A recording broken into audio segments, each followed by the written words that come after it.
இடும்பனை தரிசித்தால் நம் குடும்பத்தில் செல்வ வளம் பெருகும், எந்த தோஷமாக இருந்தாலும் அது நீங்கவும். பழனிக்குச் செல்பவர்கள் முதலில் இடும்பனை தரிசித்து பின்பு முருகனை தரிசனம் செய்யவும்.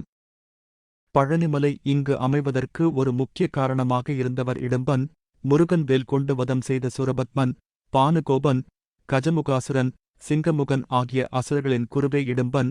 அசுரர்கள் அனைவரையும் முருகன் வதம் செய்ததால் இடும்பன் காடுகளில் தங்கி சிவபெருமானை வழிபடத் தொடங்கினார். அப்படி ஒருமுறை வேட்டைக்கு சென்ற இடும்பன் அகத்தியரை சந்தித்து தான் எப்படியாவது முருகனை தரிசிக்க வேண்டுமென வேண்டினார்.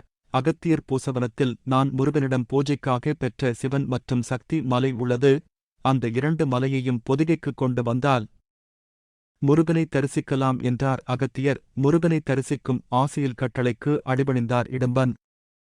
முருகனை தரிசித்துவிட வேண்டும் என்ற எண்ணம் தோன்ற இடும்பனும் மனைவி இடும்பியும் பூசவனம் சென்று அந்த 2 மலைகளையும் தூக்கிச் செல்ல வலிமையை வேண்டி சிவனை பூஜித்து கடுந்தவம் புரிந்தார்கள். தவத்தின் பலனாக ஒரு நீண்ட கம்பு தோன்றியது. 4 புறமும் இருந்து நாகங்கள் அங்கு வந்தது. அந்த பாம்புகளைக் கொண்டு கம்பில் தராசு போல 2 பக்கமும் கட்டி மலைகளை அதில் வைத்து காவடி போல சுமந்து பொதிகை நோக்கி இடும்பனும் மனைவி இடும்பியும் புறப்பட்டனர். களைப்பின் காரணமாக சுமையை தூக்க முடியாமல் திருஆவினன்குடி என்ற இடத்தில் மலைகளை கீழே இறக்கி வைத்தனர்.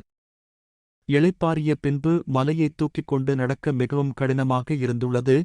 காரணம் புரியாமல் இடும்பன் மலையை பார்க்கும்போது சிவன் மலையில் ஒரு சிறுவன் ஏறிக்கொண்டு விளையாடியதைக் கண்டு கோபம் கொண்டார் இடும்பன். ஆனாலும் அந்த குழந்தை அழகாகவும் தெய்வீக லட்சணங்கள் நிரம்பியிருந்துள்ளது.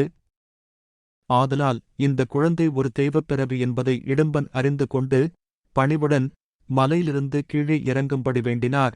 ஆனால் சிறு குழந்தை இறங்குவதற்கு மறுத்து, இது எனக்கான மலை, இந்த மலையில்தான் நான் தங்கப் போகிறேன் என்று கூறியதும் இடும்பன் அந்த குழந்தையுடன் சண்டைக்குச் செல்ல சிறு குழந்தை தன் கையில் வைத்து இருந்த ஆயுதத்தால் தாக்கியதும் கீழே விழுந்து தன் உயிரை இழந்துவிட்டார் இடும்பன்.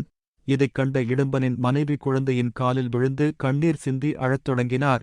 முருகனும் மன்னித்து இடும்பனுக்கு உயிர் கொடுத்து மயிலின் மேல் அமர்ந்து காட்சி தந்து இடும்பனை பழனி மலையின் இடையில் நின்று, நீ காவடி கட்டி எப்படி மலையை தோளில் சுமந்து வந்தாயோ அதேபோல் எனது பூஜைப் பொருட்களை பக்தர்கள் காவடியாக கொண்டு வந்து உன்னை முதலில் வழிபட்டு பிறகு என்னை வழிபட்டால் அருள் தருவதாக அருளிச் சென்றார். அதன் நினைவாகவே இன்று பக்தர்கள் பூஜை பொருட்களை காவடி கட்டி எடுத்து வந்து படைத்துச் செல்கின்றனர்.